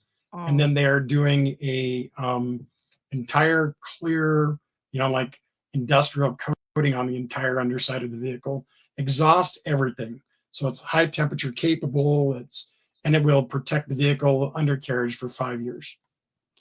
Now that you mentioned it, what is your take on the whole dry ice situation and using it in detailing or in the automotive industry? Because I remember like maybe a year ago, I saw Car Supplies Warehouse. They did a video on it. They started talking about, you know, I think Jason Otterness was kind of dabbling in it. But it's expensive. Is it worth it?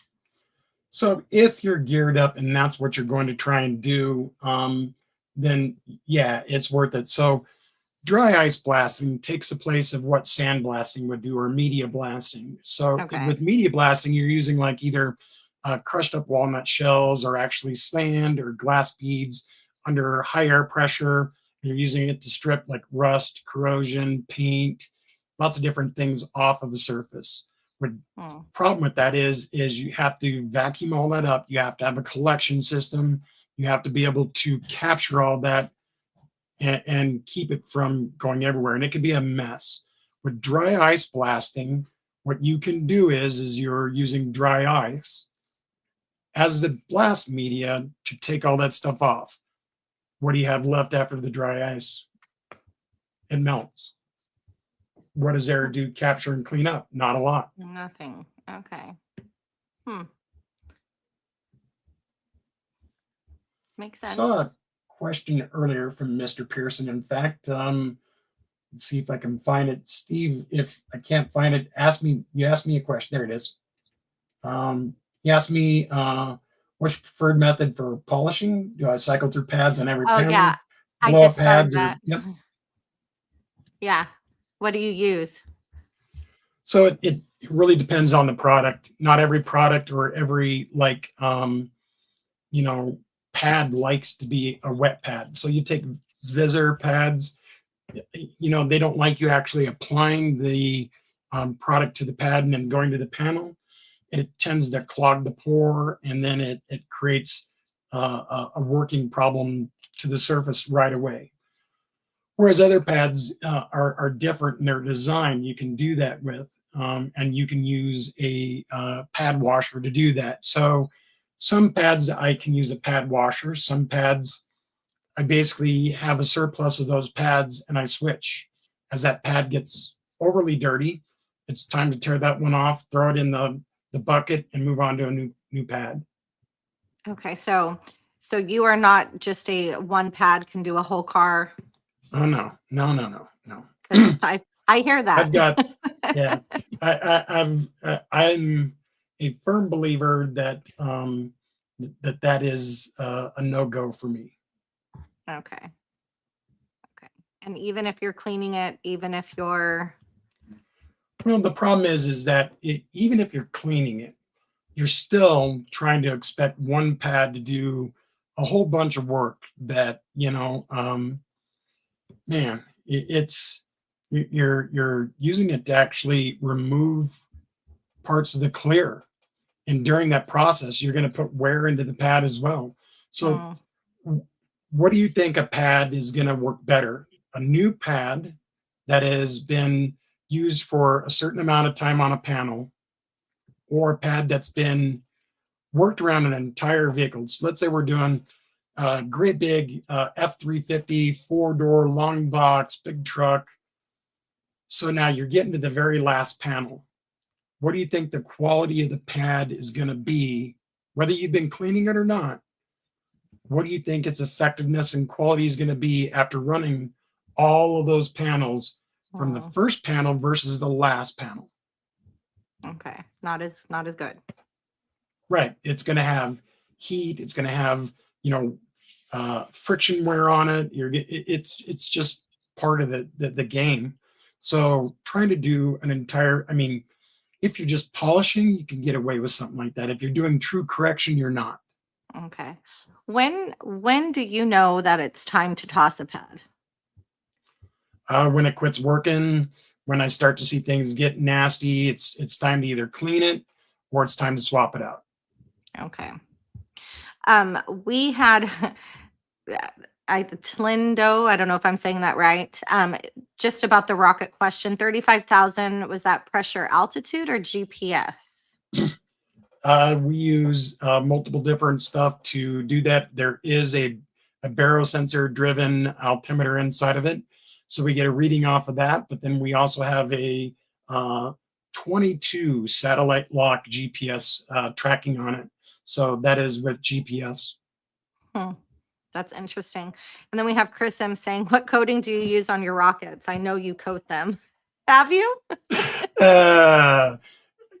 Actually I don't, because Uh, the flights that I fly so fast that it literally actually burns the paint on them. So they're pretty for like their first initial flight. And usually when I get it back, you'll have missing paint that you can see that's eroded the leading edge of the fins. It's basically melted the paint off of it. When you're traveling a rocket at the speeds of Mach 3 or faster, the Yeah. friction of the air going over it creates a superheating of the surface.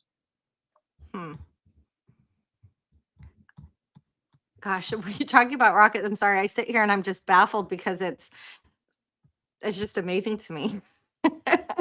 I wish I had that kind of mind, to be like to be a scientist or to, come up with things like that. I don't Building know, a I've always rocket, loved science, but that's just next level for me. I'm a I love car it guy though. and I'm a nerd, and it's the real science goes actually into the propellant part of it. There's a lot that goes into the chemistry, and mixing and making your own propellants is a big venture. There's commercial motors out there that Rocketeers can buy, but uh, anybody that knows me knows I'm full send, so it ain't happening like that. Yeah. J Farm says, sounds like a good test bed for coding. Which one can stand up to the torture? You I'll might not give be that wrong. Yeah, I'll give that about 2 seconds. So a flight to 35, so we understand 35,000 feet. That is the standard rough cruising speed for most large aircraft. Um, take a look at like any of the tallest buildings in the world. You're talking 1,500 feet, 2,000 feet. We're talking 35,000 feet. We're talking in airspace where, and I've been part of flights that fly higher than that. The highest flight that I've been a part of is 100K. Wow. When you're dealing with that, the flight time to that is so fast. So 35,000 feet takes the rocket roughly about less than 10 to 15 seconds. That You're is traveling insane. the flight was like Mach 3.1. So Mach is, pretty close to, let's call it 800 miles per hour. Wow. Whew. Can't imagine the whiplash on that. Do you use radar to see other aircraft? Keith would like to know. So when we're out flying with the club, basically what we call in the morning is we call in what's called a waiver to the FAA. And they basically tell all pilots, avoid this area. This is a no-fly zone during this period from this time to this time. This is a good question. Do you have to notify the FAA before launching? We do, and we have a really good working relationship with those guys. And we pretty much call them days ahead. We tell them we've got a launch scheduled, how many days, and we ask them, what altitude are we good for? And they tell us, hey, you guys are clear ceiling all the way to 40,000 or 50,000 on your waiver. And then we're able to fly up to that high. So how do you even, I don't know if you answered this if I missed it, but how do you have to get like certification, or how do you even build a relationship with the FAA? What do you have to do to say, hey, we're going to fly this rocket? That's done through our national organizations and years of time and working with them on big levels. Same with all the alphabet agencies like, the ATF and various different agencies. We work with them on creating rules and guidelines that they've helped us create that way we can do what we do. That's so interesting. One more question, and then let's do another giveaway. We have Slick said, what are your opinions on Snap-on versus Icon for someone who doesn't do it professionally, just a hobbyist? If you're not doing it as a pro, there's nothing wrong with an Icon tool. If you're doing it as a pro, man, one of the things I would hate is if I break a tool that's got a lifetime warranty on it, and as a technician, time is money. If I have to take that tool to go to Harbor Freight and trade it in to get a replacement, now I've wasted a bunch of my time. If I've got a tool that I need for a job, I can pick up my phone, call my Snap-on representative and go, dude, this broke and I need it now. Hmm. And he says, I'm about 6 blocks away. I'm across town. Can I get it to you in about 2 hours? I'll be there. Right on. That works. Yeah. Service is a huge part of it. So Yeah, I agree. Speaking of tools and equipment, what polishers are you using? Are you a Rupes guy, or what are you using? over the years, I mean, I've used tons of stuff. I am a rotary guy. I am a DA guy. I like both. I was raised on using rotary. So currently what I use and what I have, I've got, I've switched pretty much all to cordless. Okay. The benefits for cordless for me outweigh having a cord, dealing with a cord. If you have enough batteries, you have good chargers, you have good battery systems, you take care of the batteries, seems like they work just fine. The stuff that I keep is I keep Milwaukee and I keep the Shine Mates. Mm. Okay. So is Milwaukee, do you have the whole system? Are you doing all the tools? Oh yeah, Are you set up like Bruce? my collection makes Bruce's look like a yard sale. Oh my goodness, I can't imagine. Are you serious? Because Yeah, his is extensive. I've got drills, ratchets, long neck ratchets. I've got grinders, cutoffs. I've got angle grinders. I've got pretty much I've got I mean, any of that stuff that there is, I've got it, and then some. I've got some of their lights. I've got half-inch impacts, 3/4 drive impacts. I've got polishers, grinders. I've got their actual sanders. I've got all of that stuff. That's awesome. Uh, do you use anti-vibration gloves? Humberto, they're called man hands. Man hands.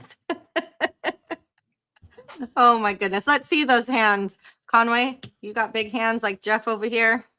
Oh yeah. I've got technician's hands, and a little bit of muscle, a little bit of hand, and hang on. I think when Eddie was on earlier, he asked how much you bench. What do you bench now, Conway? And what was your heaviest? Because if you didn't know, Conway was into the bodybuilding and this muscle man, correct? Tell us a little bit about that. Like that. Powerlifting. There you go. I don't go heavy like I used to, but some of my best benches ever probably right around 525, 550.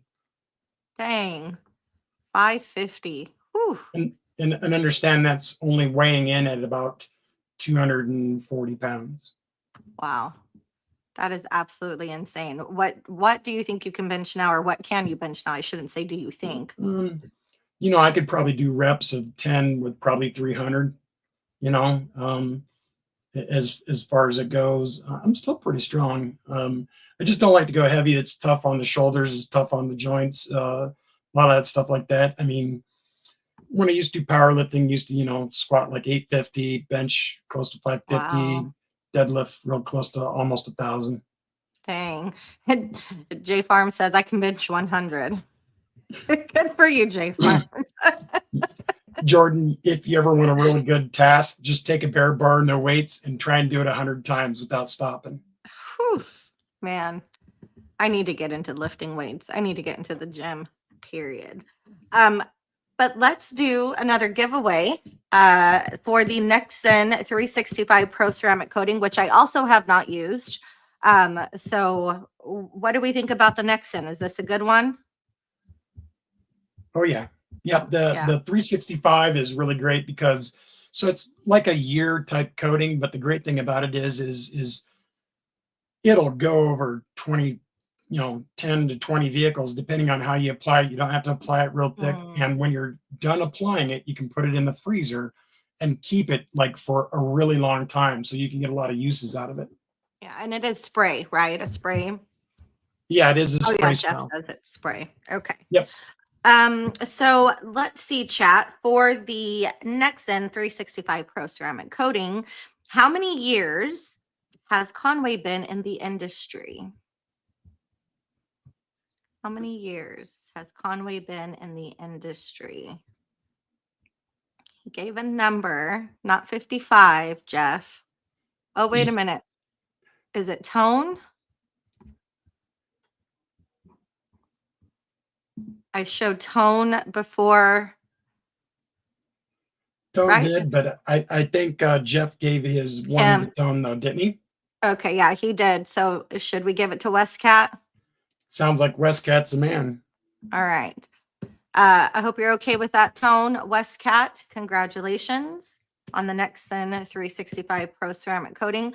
What do you, I mean, spray on versus your regular ceramic coating? What do you think?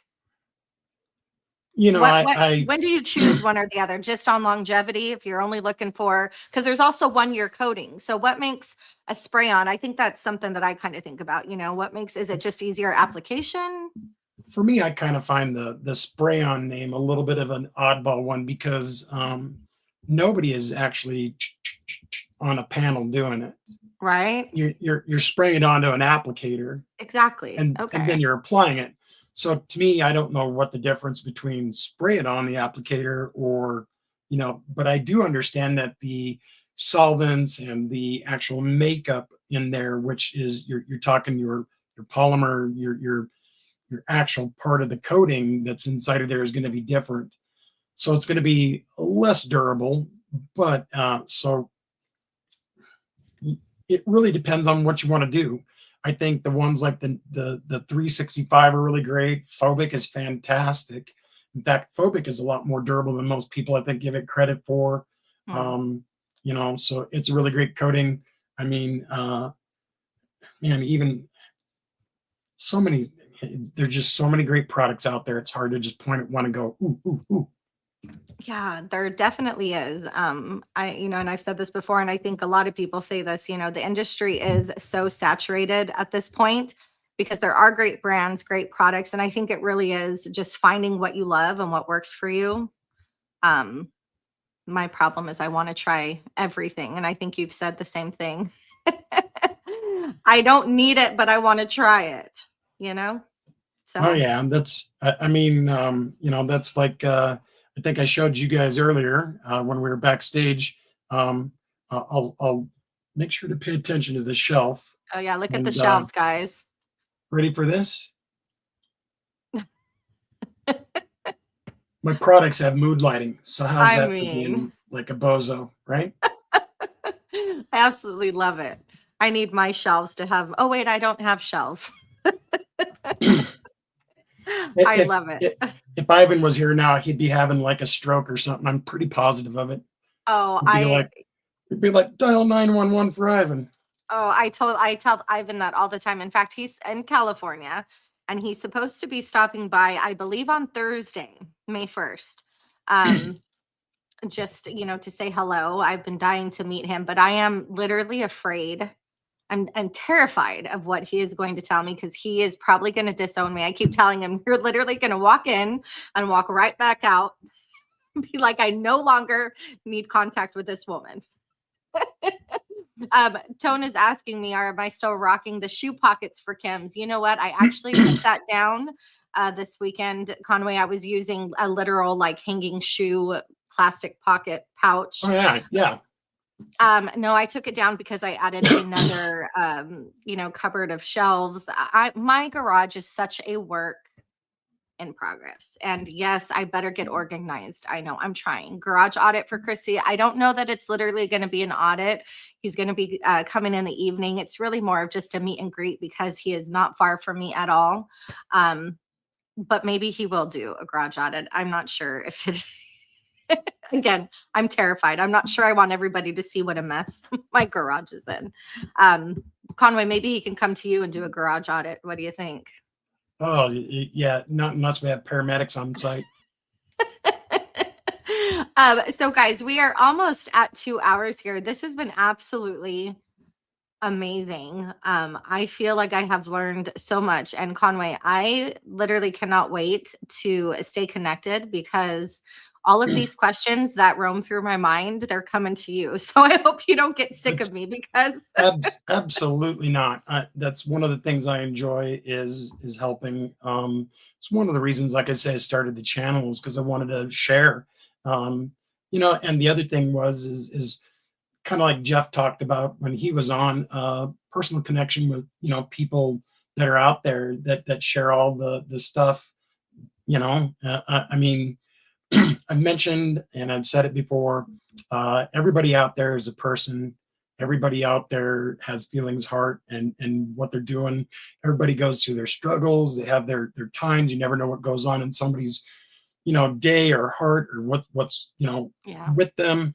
And I just like to reach out and be good to people and be nice. And just because we're on different sides of the screens doesn't mean we can't be friends. Yeah. And that everything that we have and feel isn't real, because it is. Yeah. It's just you're standing at different places on the planet. Yeah. And I love that. I have never, and again, this is something we talk about all the time, but I've never felt more connected to a group of people that I literally have never met in person, but I feel like I've known forever. And it's such a great feeling. So you are now on my list of friends, Conway. I appreciate that, and I'm thankful for it. Yeah, I totally appreciate you. Adama wants to go ahead. We still have one more giveaway, but it's not going to happen until we subscribe to Conway's channel. And I agree. Somebody just said your channel is going to blow up in 25, and I see it happening super soon. You are going to be one of those ones. Your video is like second video is going to go viral. I can just feel it.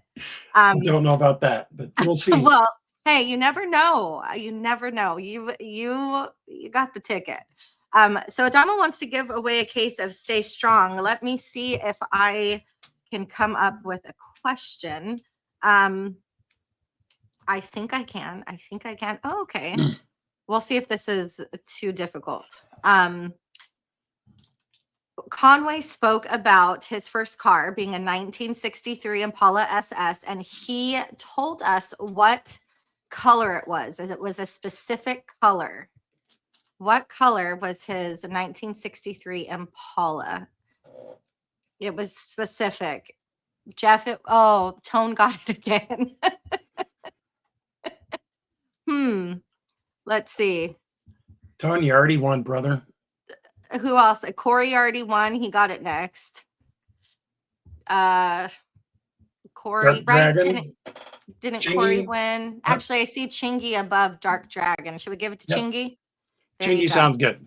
Chingy sounds good. So Chingy, you just won a box of Stay Strong, sponsored by Adamo. And Jamie says, dang, we still live? Yeah, we're about to be out. I have one final question. Who has been your biggest influence that has helped you grow as a technician and a professional? Oh, man. To start with probably was my dad. I learned so much from him. Work ethic. It's one of those things that you have to learn early and teach. And I think here's one of the weird things about those of us that are in this industry. Now, I like to call this industry the care and repair industry. And I call it that because we clean cars, we protect cars, we repair cars, we troubleshoot cars, we fix body damage on cars, we paint cars, it's all encompassing. And I find that everybody that I come across in this industry, for the most part, that really has like that thing, has drive, passion, work ethic, it really is go. You look at Jamie, Eddie, Eileen, all these people that I can think of are, man, so awesome with their work ethic, and they show it all the time. It's a hard thing to teach, and my dad taught me that early. But outside of my dad, I mean, I've had the chance to learn from a ton of other people that were just everyday guys that I worked alongside, and I learned from those people, and I'm blessed for that. Yeah. That's amazing. And I love that you say work ethic, because I'll be honest with you, being a teacher, I mean, work ethic is something that my parents, taught me. I feel like I have a strong work ethic. I'm really trying to teach it to my children, but you don't see it anymore with like this growing population. So I think it's super important. And I wish more parents would instill work ethic into their kids. It just doesn't seem to be a thing. So I love that. And with that being said, you guys, please go to CS Auto Tech Detailing, his channel, and please subscribe for a chance to be entered. And not only subscribe, but also leave a comment to be entered to win the thick coating package, which is a bottle of thick, the 10-pack leveling towels, as well as the 16-ounce panel prep. Here is the link. I don't know that you can click on it and go, but please copy and paste CS Auto Tech Detailing. And yeah. Thank you, Becca. Yes. I need to get back to the comments. Yes. Thank you. Thank you. And Chingy, was it Chingy? Eileen had a great idea for that bottle of Stay Strong. If you already have a ton, I understand, but I am all for sending it to the Phoenix Pay It Forward, and Chingy, I will pay the shipping to get it there. So if you are wanting to do that, I will get that done for you. Adamo, I'll work with you again if that is something that you want to do, Chingy. So let me know. Adamo says he'll pay the shipping. So Chingy, let us know that that's what. Oh, there we go. Okay. So Pay It Forward. The case of Stay Strong. Once again, guys, please go and check out this guy's channel. If you have not already, please subscribe. He is going to bring some heat to this industry in terms of not only what he's doing in his own world, his own shop, but you two better watch out, because this guy's coming with some heat. Right? I hope so. And just, want to enjoy the ride and have fun with everybody. Yeah, absolutely. So thank you again, guys. Man, we literally went for 2 hours, and honestly, that felt like that was crazy. That went by so quick. See, that's what happens when you have great conversation with good people. So yeah, if you want to enter into the one contest, just go to my channel, go to my episode 1 video of the hydrophobic versus hydrophilic. Oh, okay. And leave a comment, and in your comment put #hydrophilic. And then what I'll do is I'll collect all of those that do it over this week. And then at this coming weekend on Sunday, put all those names in, and we'll spin the wheel, and I'll pick a winner. Okay. So #hydrophilic. I hope I spelled that correctly. Right? And that's your first video. Correct. First video. All right, guys. Well, thank you again for being here. We kept a steady stream on here tonight of people in the chat. You guys are amazing as always. I love you so much. Conway, thank you for spending this time with me tonight. And I hope to talk to you soon. Absolutely. Thank you for having me, and appreciate everybody in the comments. Absolutely. Good night, you guys.